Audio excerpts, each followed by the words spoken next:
For the first time in close to 100 years, something is happening in the United States that would have sounded unlikely not long ago.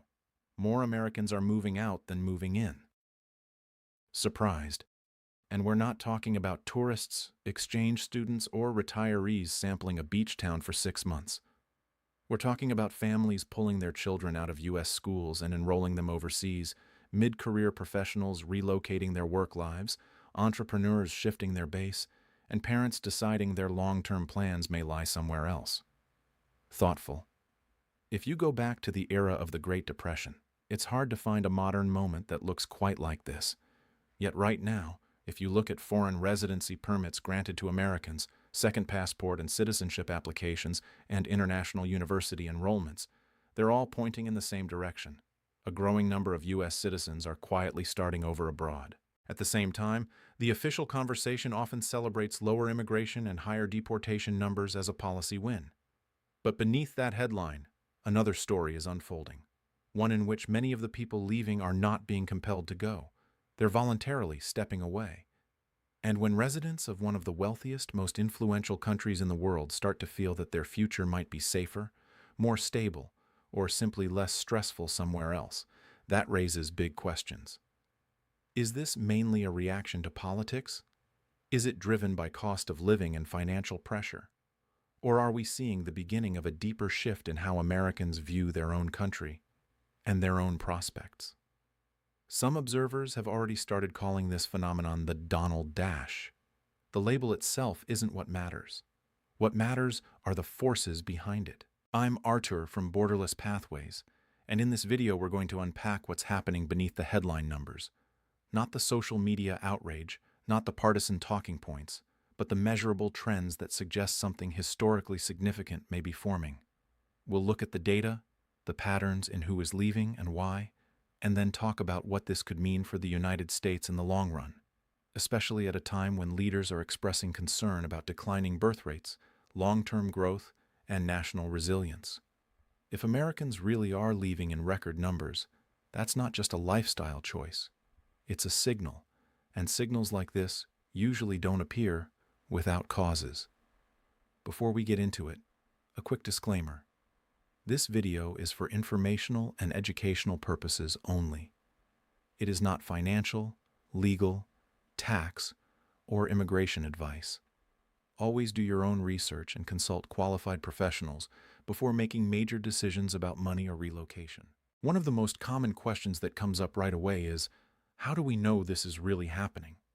It's a fair challenge. The U.S. government does not maintain a comprehensive system that tracks citizens when they move abroad. Much of that infrastructure was phased out years ago. There is no single official dashboard that lights up the moment someone decides to settle in another country. So instead, we have to look at indirect measures.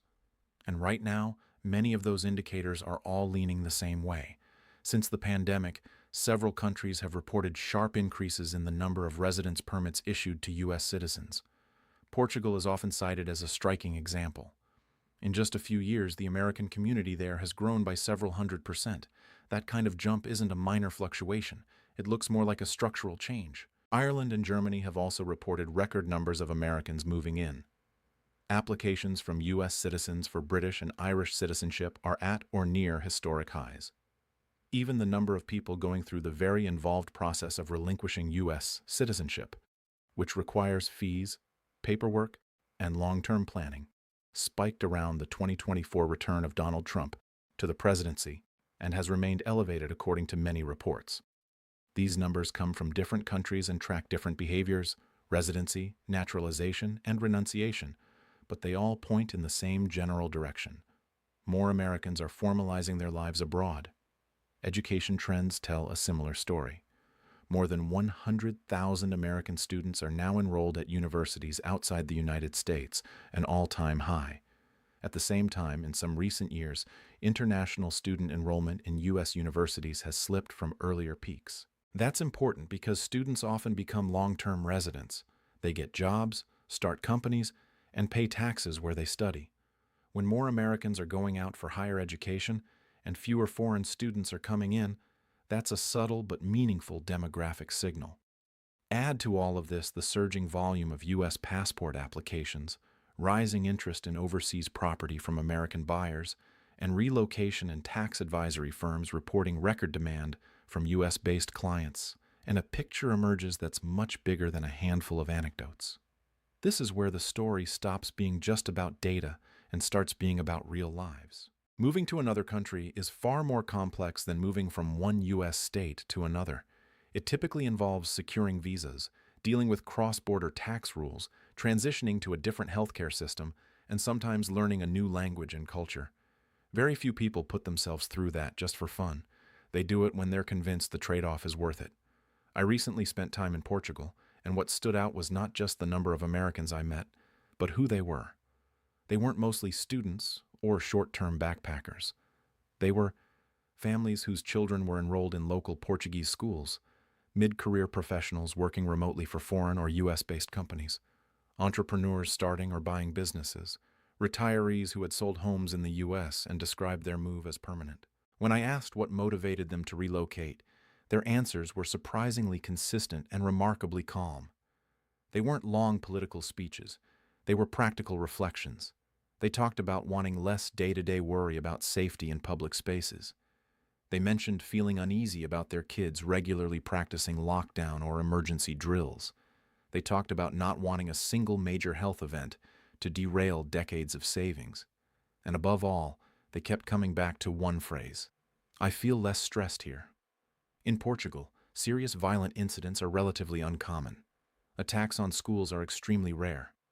Healthcare costs tend to be more predictable, and there are generally fewer extreme surprise bills. Insurance premiums are often more stable year to year. Childcare, while not free, is frequently much more affordable than in many major U.S. cities. The overall pace of life feels slower. When you combine concerns about safety, medical costs, housing, and a tense political climate, what you're really hearing is a discussion about quality of life. None of the people I spoke with framed their move as, "I hate America."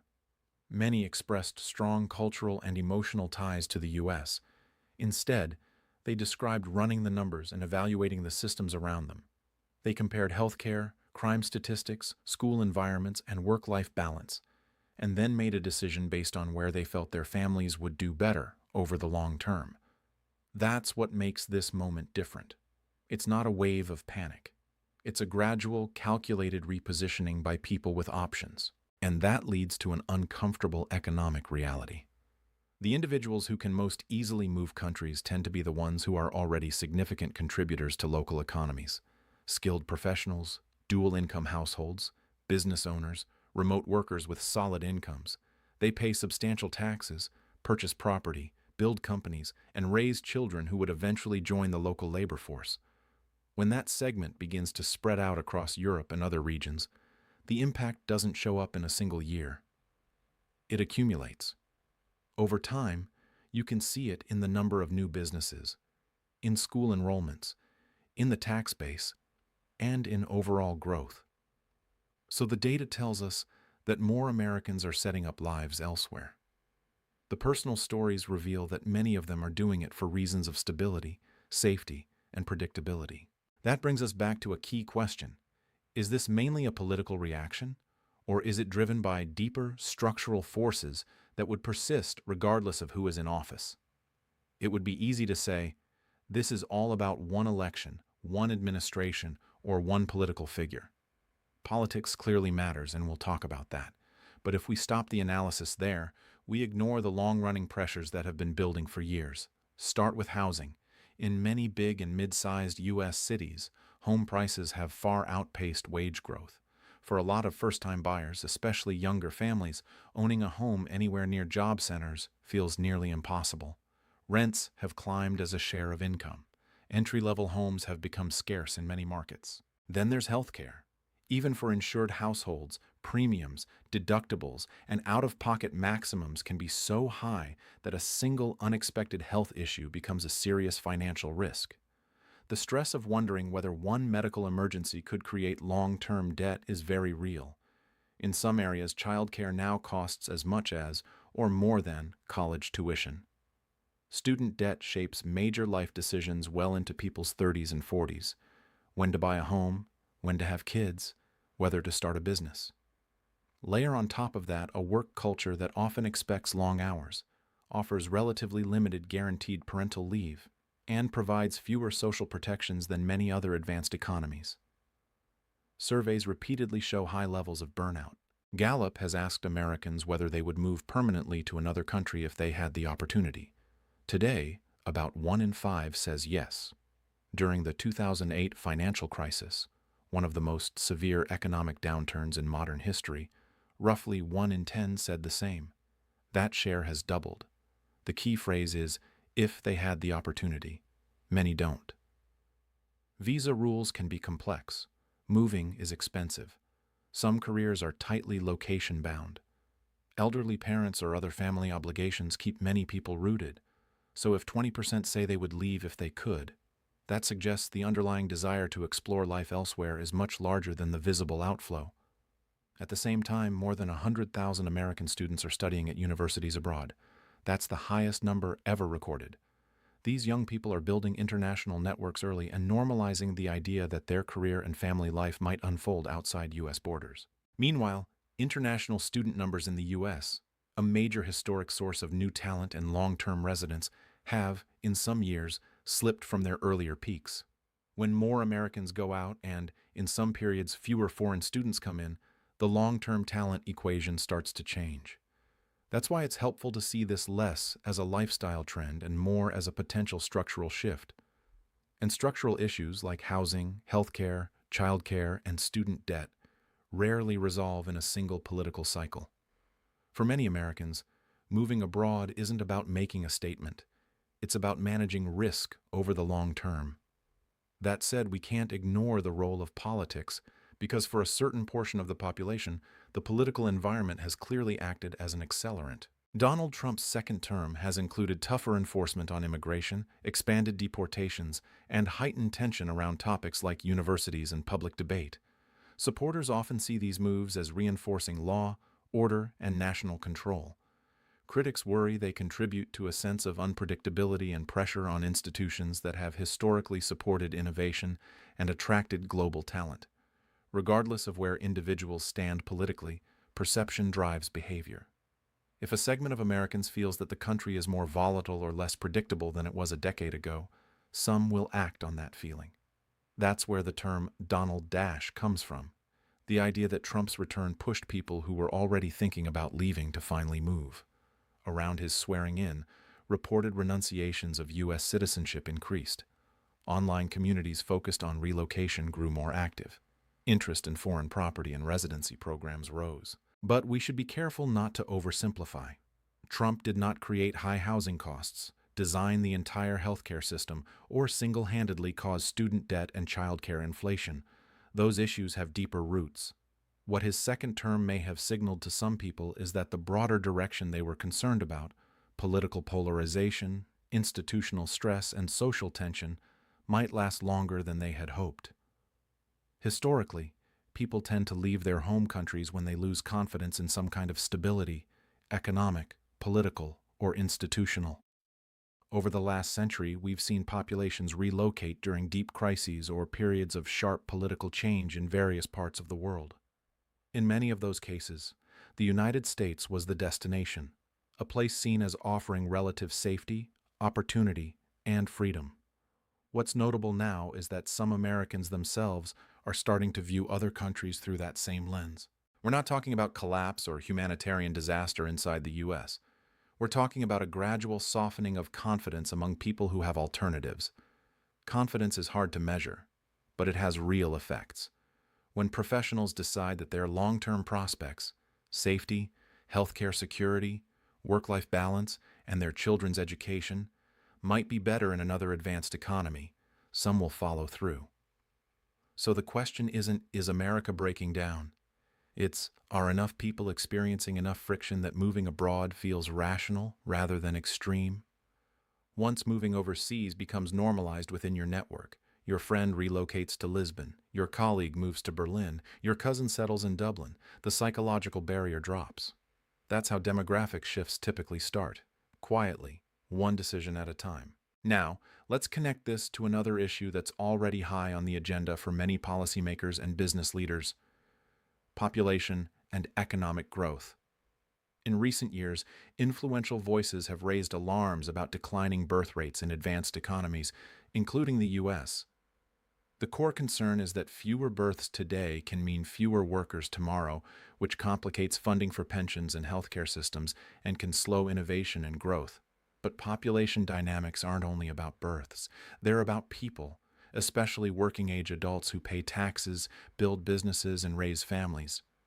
If a country tightens immigration rules at the same time that a growing number of its own citizens are moving abroad, it's affecting both sides of its demographic equation. Fewer new people coming in, more current residents leaving. Even if only a small percentage of working-age Americans move abroad each year, doctors, engineers, entrepreneurs, remote tech workers, the effect builds over time. You lose not just their current tax payments, but also their future contributions. The companies they might have created, the jobs they might have supported, and the children they might have raised in the U.S. instead become part of another country's future. Those future children don't vanish. They are simply born and raised elsewhere. From a demographic standpoint, that's not just slower growth. It's a redistribution of human capital across borders.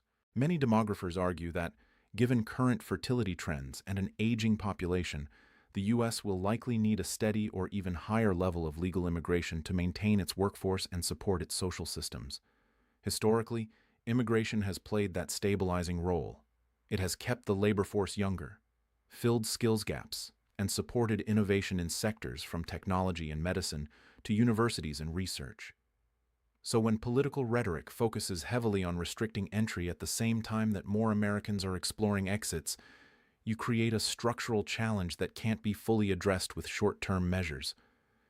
You can't be deeply concerned about lower birth rates while also shrinking the pool of working-age adults through both reduced immigration and increased emigration, and expect the math to work out easily. Programs like Social Security and Medicare rely on a broad base of current workers supporting retirees. Economic growth, especially in advanced economies, depends on concentration of talent and innovation inside your borders. If skilled, mobile Americans are leaving and fewer newcomers are arriving to take their place, the base of that system narrows.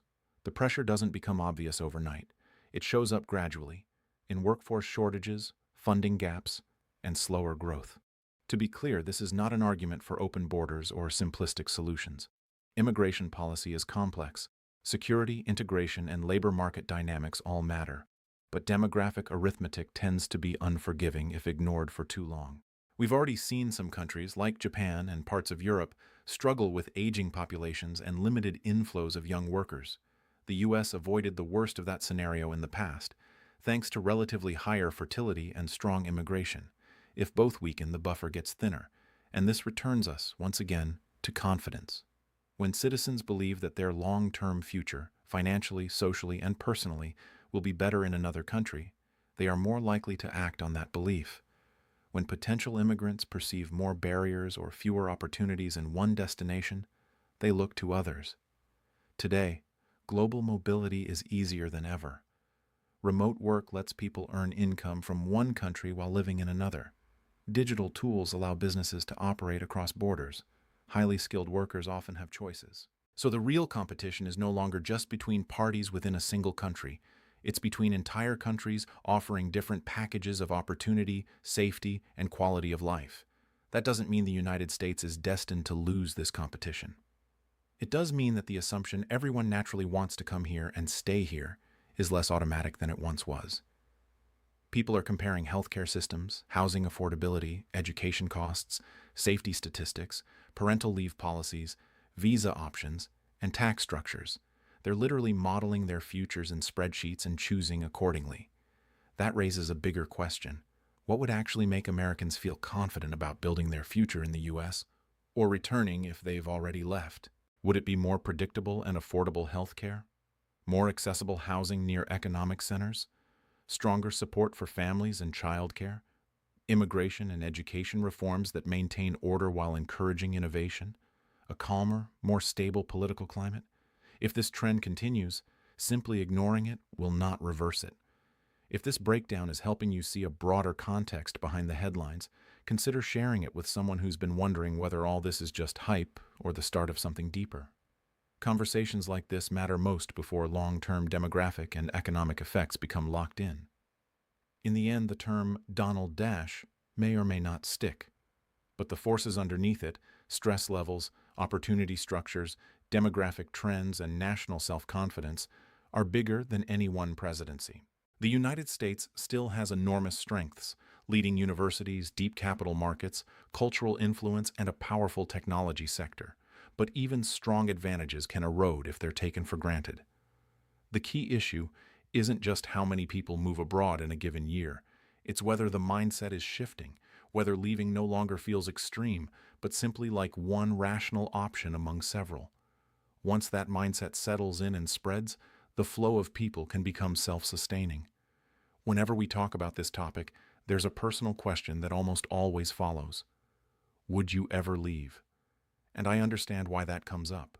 When you look at families who have moved, professionals who are diversifying their options, and students who are studying abroad and staying overseas, it naturally makes you ask what you would do in their position. If you have skills that are in demand globally, if your work is location independent, and if you have access to another passport or long-stay visa, you at least think about your choices. Today, more Americans have those paths available than in past generations.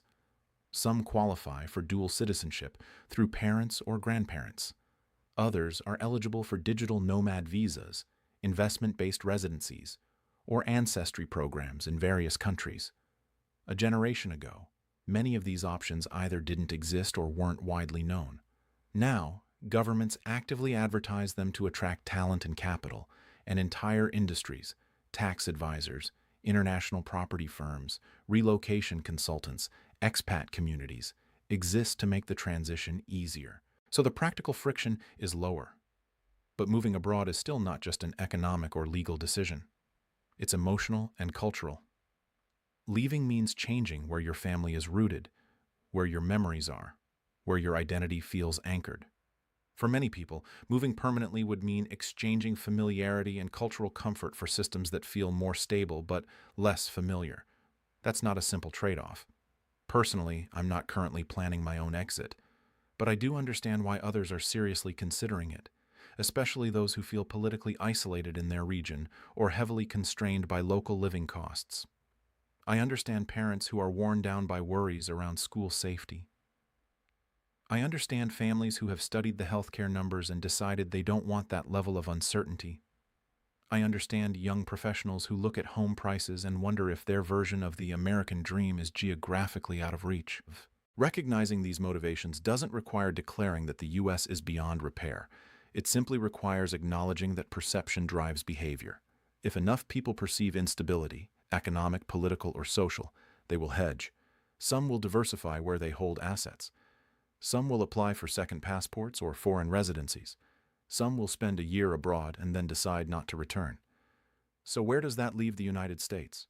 Historically, one of America's greatest strengths has not just been its economic size or military power, but its magnetism, the belief that it is the place where ambition is rewarded, where talent can rise, and where the future feels open and expansive. If a growing number of Americans begin to question that promise for themselves, that's a signal leaders would be wise to take seriously. The question isn't whether people have the right to leave. They do. The real questions are, why do they feel compelled to? Is what we're seeing a short-term spike tied to a particular period, or the early phase of a longer demographic adjustment? Is this mostly about short-term frustration, or a slow erosion of confidence? Demographic change rarely makes itself known with one dramatic event. It builds through thousands of individual choices: students who don't come back, professionals who build businesses elsewhere, families who settle abroad. Over time, those choices become data. Those data points become trends, and those trends shape the economic and social future of a country. The U.S. is still powerful, still innovative, and still a destination for millions around the world. But for the first time in modern memory, a noticeable and growing number of Americans are looking outward and asking whether their next chapter might be written somewhere else. That fact alone makes this moment important. Whether the so-called Donald Dash ends up as a brief footnote or the opening chapter of a deeper transformation will depend on what happens next, on policy decisions, economic reforms, and whether the underlying pressures pushing people to reconsider their future are seriously addressed. Because when citizens with options start exercising those options, the message is not subtle. It's a request for change. And history suggests that ignoring those signals rarely makes them go away.